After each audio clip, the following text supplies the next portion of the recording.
9 years after Bill and Ted, 5 years after Airborne, and 4 years after Dumb and Dumber, Disney decided that they would produce a movie that was sort of a weird mashup of all those properties combined. The result was Meet the Deedles, a film about a pair of slacker surf bum twin brothers played by Paul Walker and Steve Van Wormer. Through an extremely unlikely turn of events, the Deedles find themselves posing as rookie Yellowstone Park rangers, where they're tasked with putting a stop to a recent prairie dog infestation caused by Dennis Hopper.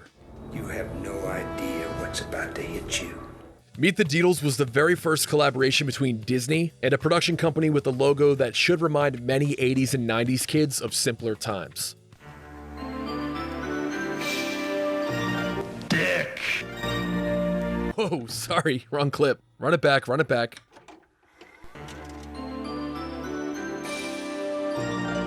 Deke. That's better. Although Disney and Deke seem to have shared a delusion that audiences would absolutely love the Deedles, it's fully Deedlemania. the movie ended up losing a ton of money for those studios and took an absolute beating from critics. Our next film is Meet the Deedles.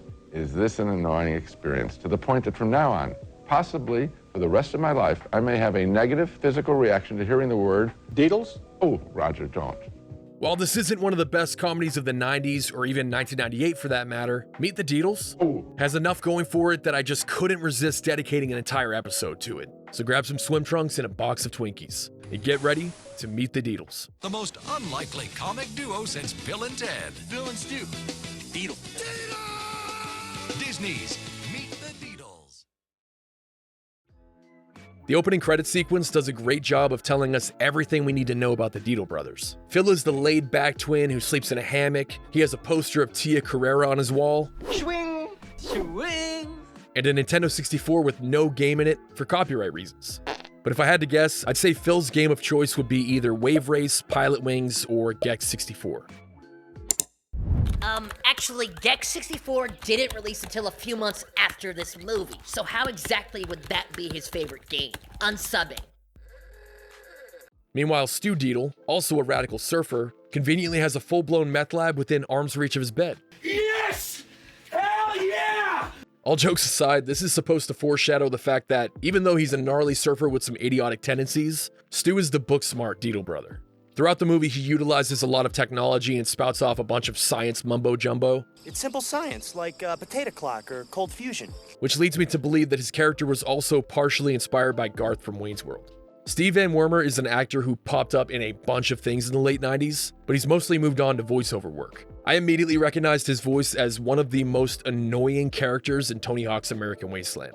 What do you want, Kentucky? As for Paul Walker, this was just a few years after he appeared in one of the greatest So Bad It's Good films of all time, Tammy and the T-Rex.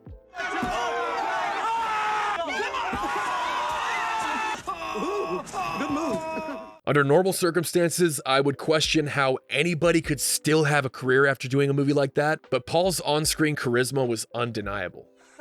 Stu, that's so ridiculous, it's ridiculous. It's the twins' 18th birthday, and a bunch of their friends storm the property to kidnap them for some beach shenanigans. Apparently, this is a common occurrence in their lives because the groundskeeper guy immediately knows their intentions. No. Go home. Go home. No kidnap. Twins cannot party. And apparently, skipping school to go parasailing is another common occurrence in Hawaii. So much so that they have a jet ski-bound truancy officer at the ready. I wasn't prepared to make two separate Breaking Bad references in this video, but the guy on the jet ski, who the Deedles refer to as Captain Hooky, was played by stuntman and four-time jet ski champion Larry Rippenkroger. Hardest name of all time, by the way. But he frequently appeared as a stunt double for Bruce Willis and doubled for Walter White in the final season of Breaking Bad. After the twins' failed attempt to decapitate Captain Hooky, they're caught and kicked out of school for skipping class too many times. Dad, it's not our fault. We got kidnapped on our birthday. Their father is upset because when he eventually passes on, his surf-bummed sons will be left to run his company. So he decides to send them to a reform camp run by an old Vietnam buddy of his. Camp Broken Spirit? Just outside Yellowstone. When the boys land in Wyoming, they see how cold it looks outside and immediately change into wetsuits. Because, well, they're idiots. This scene immediately reminded me of, well, first of all, Cool Runnings, classic. You want to kiss my egg? I'm not kissing no egg. But also the moment in Airborne where Mitchell lands in snowy Cincinnati with his surfboard. The similarity makes a lot of sense though, because the director of Meet the Deedles just so happened to be a stuntman on Airborne. Stu then calls upon some weird robotic transport device that houses an entire minibar and proceeds to craft some sort of f***ed-up coconut drink with Ricola and Mentos as final ingredients. This scene is so ridiculously stupid, but it's accompanied by an instrumental version of the Goldfinger song Superman. I have to give whoever was responsible for arranging the soundtrack a lot of credit. I'm jumping ahead a bit, but there's a song buried in the closing credits by a supergroup called Homie, which was a short-lived side project by Rivers Cuomo and Matt Sharp from Weezer. Anyway, the Deedles get picked up by the sole proprietor of Camp Broken Spirit, Major Flower. It's a nightmare. The twins speaking in unison with sort of a radical surfer-type inflection is where most of the Bill and Ted comparisons come from in this movie. No way. No way. Yes way. But Major Flowers sort of implies to the boys that his camp was shut down for being too hardcore, and he instead intends on giving them a month of survival training in the wilderness, where they'll learn everything from sourcing food to making their own clothes. But even a skinny squirrel makes a fine fur jockstrap. And squirrels hide nuts. Thank you. I'll be here all week. The Deedles distract the Major with their annoying tendencies and end up launching off of a cliff. This is where the insane turn of events that I mentioned earlier come to fruition. The Deedles, having just been drenched in a river after the crash,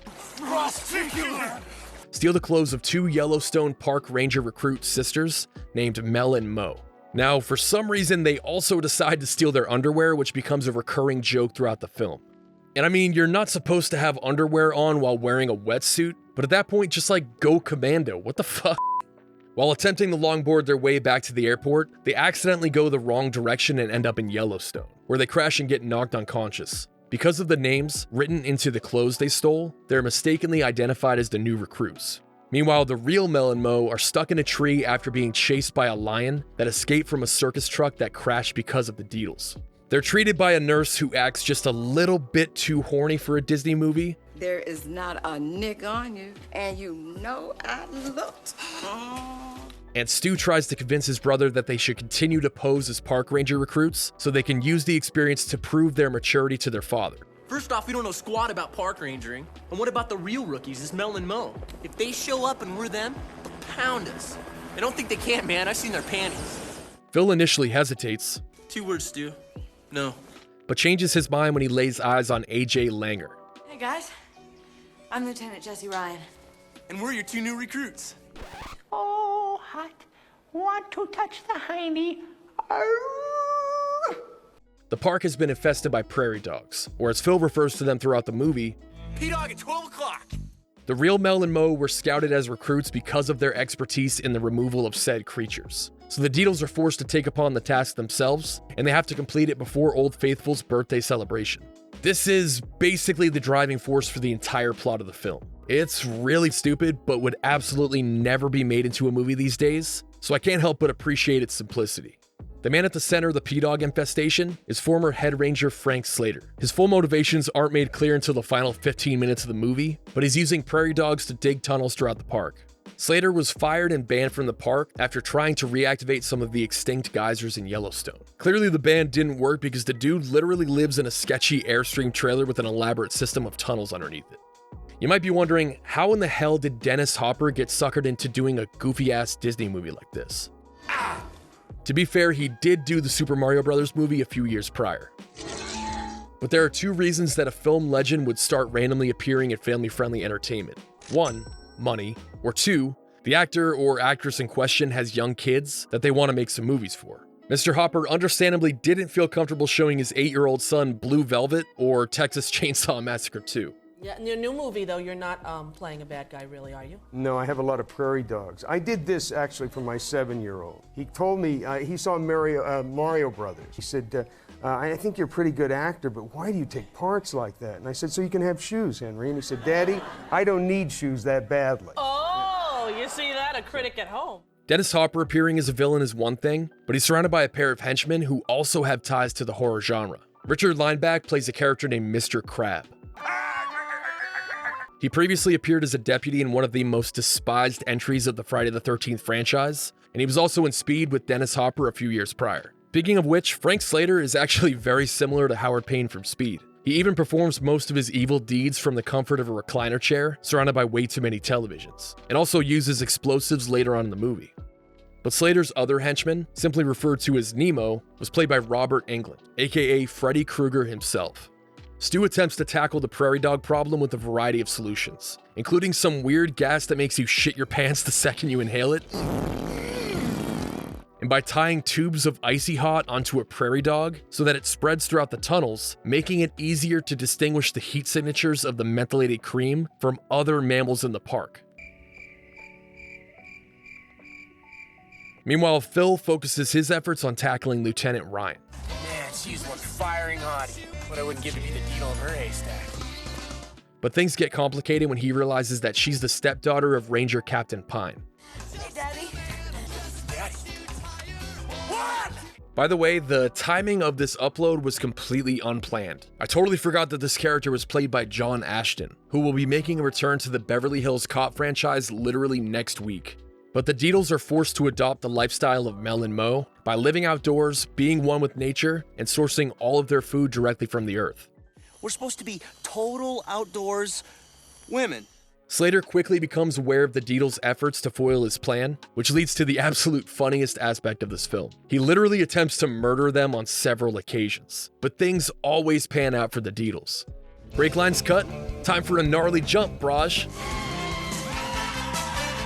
But when the real Mel and Mo emerge from their tree branch prison, the Deedles' scheme comes to an end. After being outed as a couple of surf bums who like to steal women's underwear, You stole ladies' panties? Well, yeah, but just to wear them. Captain Pine tells them that they're being shipped back home to Hawaii. We don't need surfers in Yellowstone. I wonder if those words will be proven wrong in about, I don't know, a minute and a half? Slater's henchmen pull off their third attempted murder by trying to snipe out the pilot of the helicopter that the Deedles are riding in, causing Captain Pine to fall into a river. But once again, the Deedles turn this into a totally tubular opportunity by pulling off a surf and rescue mission. Just drop in and just smack the lip. Whoop-a! After saving the day, they're welcomed back as park rangers. Yes! Stinking badges! The Deedles throw a celebration luau, and this scene is capped off with one of my favorite visual gags in the entire film. Phil and Jesse sneak away to a hot spring to, as it's worded in the screenplay, conch shells, and well, just watch. This is gonna be epic.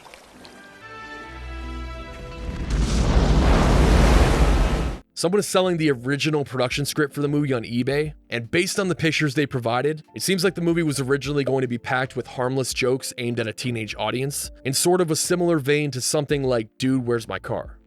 The Deedles reveal their master plan to conquer the P-Dogs, being that they've planted cherry bombs in the tunnels underneath Yellowstone. Right when they go to set them off, Slater detonates his own much more powerful explosives, which render Old Faithful completely extinct. This is where the movie sort of just transforms into an episode of... Using the heat signature map from their mentholated rub experiment, Phil and Stu track the prairie dog tunnels back to the aforementioned sketchy trailer. The Deedles paraglide their way to the trailer by hitching a ride with Major Flower, who they've now attempted to murder 2 times. Upon further investigation, they realize that whoever owns this trailer wants them dead.